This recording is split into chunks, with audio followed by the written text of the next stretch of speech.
Hi, I'm Amy Pabst. I'm from West Virginia. I've been quilting for 14 years.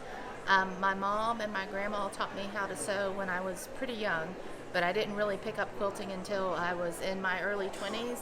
And I kind of just randomly picked up this book at the library and just took off from there and taught myself as much as I could. I think I'm a perfectionist, so having the challenge of working with such tiny pieces really gets me going because it just fuels me.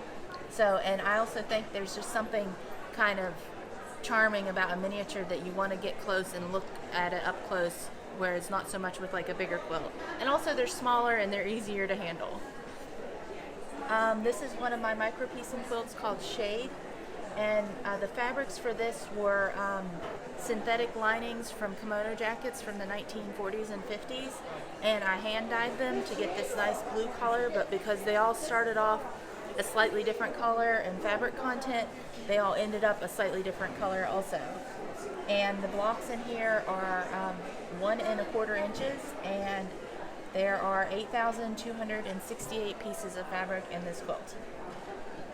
Okay, so these are all foundation pieced on by machine, and the product I use for my foundation is called Foundation Stuff by George Siciliano, and it comes blank, and then I use the software EQ7 or EQ8 electric quilt, and that's how I draft my blocks, and then I print it on the foundation, and I'm ready to go. So for a pineapple block, you start in the center and you work outwards. So each piece that I add starts out being about this size, and so I would lay the piece face down, turn it over, stitch on the corresponding line, turn it back over, fold this back, trim the seam allowances to about 1/8 inch, and then finger press this outwards, and you do that for each piece that you add. And the thread that I use, if you use regular thread, it's each piece, it adds a lot of bulk to each piece, so I like using Monopoly by Superior Threads, and it's just a fine lightweight monofilament thread made of polyester, and it doesn't add much bulk at all to the finished piece. So this is my book Log Cabin, the 100,000 Pieces Project, and it was published through Quiltmania. And this was my first series of quilts that featured miniature blocks. So the blocks in this book are about 3 inches, and then I've gone on now from miniature to micro, so that's where you see the even smaller blocks. So this quilt here I call 10 grand because it is 10 inches by 10 inches and has 10,000 pieces in it. And I don't think it was physically possible to get blocks any smaller than this. It was a real challenge. These blocks are finished at 1/2 inch, and I just don't think I could manage anything smaller than that. So this is as micro as it gets. I use a lot of synthetics and a lot of silk and silk blends, and then just a lot of regular quilting cottons also. For these 1/2 inch blocks, you have to use a really fine fabric, otherwise just you lose in precision trying to work with a thicker fabric. And are you conscious of the thread count of the fabrics that you use? No, I don't think about that at all. Yeah. Okay, so this is a collection of neckties from a good friend of mine, and he always thought, oh, I don't have any color sense, I don't have any fashion sense. But when I got these neckties from him, I said, look, you were able to coordinate all your neckties, so you've got a little bit of fashion sense at least. But working with silk neckties is a lot of fun. You'd be surprised at how much fabric you can get out of just one necktie. And the only challenge with silk neckties is that they're all cut on the bias, so you have to just take a little bit more care when you're handling those stretchy fabrics. When I stitch these, my stitch length is about a little bit more than 1 millimeter because I'm not trying to perforate the paper so that you can pull it out. You just want your stitches to be small enough that each edge of your fabric pieces are secure. All of my pineapple quilts are quilted in the ditch. I don't think there's really any other quilting design that would be appropriate for such a small scale of pieces, but it goes in the ditch, and I go from one side of the quilt to the other, and you can see on the back that there actually is a pretty extensive amount of quilting, and even though it's quilting in the ditch, it gives each piece dimension, because without it the blocks would just be puffy.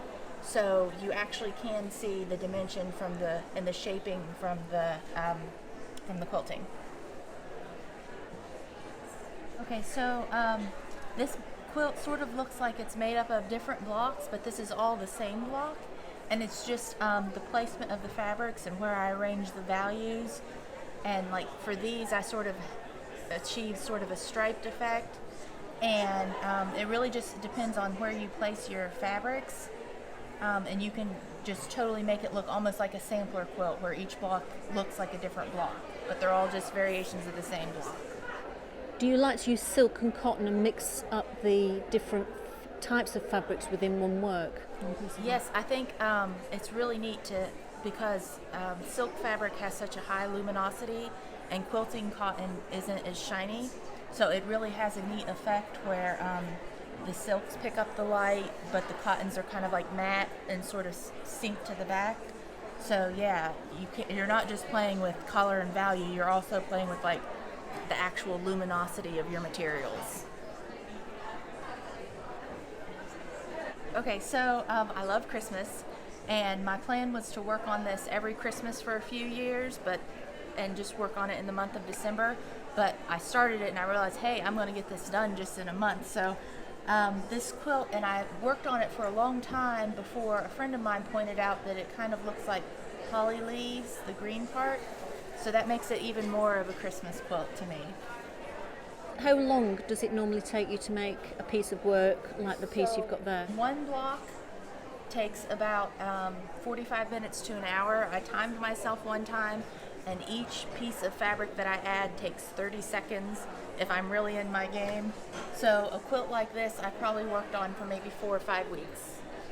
Do you have good eyesight? No, no. I have a really heavy-duty contact lens prescription, so yeah, my eyes are not that great. And do you use a lens or something when you work? Or No, I lean way down close to my machine. I don't need a lens yet. Okay, so this is another quilt made from neckties. I was cleaning up after a quilt show, and one of the vendors was gathering up all her wares, and she said, I've got this bag of neckties. Nobody's ever going to buy this. And she went to throw them away, and I said, oh, I'll take them. So this is another one that was from neckties, and it ended up being another piece where even though every block is the same, it sort of has a little bit of a different effect. Thank you so much for looking at my micropiecing quilts with me. I hope you like them. I hope you enjoyed looking at them as much as I enjoyed making them. If you'd like to follow me on Instagram, I am at Amy Makes Quilts.